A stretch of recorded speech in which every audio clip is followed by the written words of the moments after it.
Hughes is the type who's happiest at home with his family, sons Curtis and Alex, daughter Zenna. He's actually making his future in the area and building his own home. Not bad, is it, from a boy from Wrexham who first came to United as a schoolboy. In those days it was all angelic looks, curly locks and precocious talent. A talent nurtured first under then-manager Ron Atkinson. And he, incidentally, was the biggest reason why Peter Beardsley didn't join Manchester United. Because we had Peter on loan from Vancouver, and we had to make a decision. At the time, I think it was going to cost us something like about £500,000. And I said to Brian Whitehouse, the reserve coach, I said, well, what do you think? He said, well, I'll tell you what, we've got a kid in the reserves that I think's better, and he's for nothing. And that's Mark Hughes. It was 1983 against Oxford when Mark Hughes announced his arrival in typical fashion. So Wilkins with the free kick to Duxbury.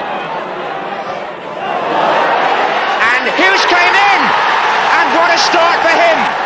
Hughes had launched a wonderful career. The stage, the setting just suited his style on the pitch. So did the goal scoring. Well, my father was a good local goalkeeper, but I played in goal for a couple of years, but I didn't quite like it. Not enough glory for me, so I soon moved out. His partner up front in the early days was Frank Stapleton, at that time one of the most accomplished strikers in Europe. There was times when we had arguments. I used to scream at him to release the ball earlier, and he would just go, shrug his head and say yes, and then the next time he'd do it again. But eventually, we played very well together.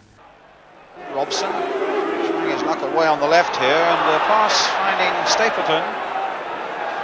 He's got Hughes waiting in the middle. Tremendous goal.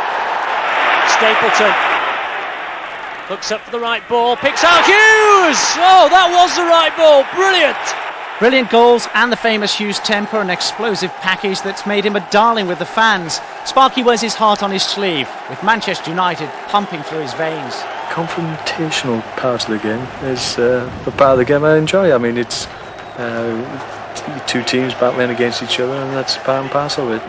Anybody I play against knows that when they play against me, they're going to get knocked over, they're going to get bumps and bruises, but they'll never get hurt. Soon Mark Hughes was the talk of Europe, and Barcelona took him to Spain to form a partnership with Gary Lineker, but the abrasive style just didn't suit. As we know, even just his shoulder charges, which we accept in this country, we don't accept a lot of the things, but the shoulder charges, just sheer strength of him hitting the opponent, it would be a foul against him out there. And constantly free kick or a yellow card. And it was so frustrating for him, he just didn't know what to do. It was Alex Ferguson that brought him home and in many ways set him free. A testimonial year for Mark Hughes, and no one deserves it more. Robson set up. Hughes 1-1. Instinctive and unstoppable. There's no better volley in the game. Twice Mark's been Players' Player of the Year, a record, but then essentially a player's player is what he is.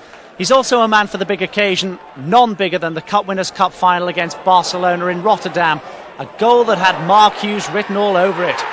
So too the equaliser against Oldham at Wembley, and there's plenty more to come. I think a lot of people get the wrong idea that once you've had a testimonial, that's you finished and you move on, and I don't anticipate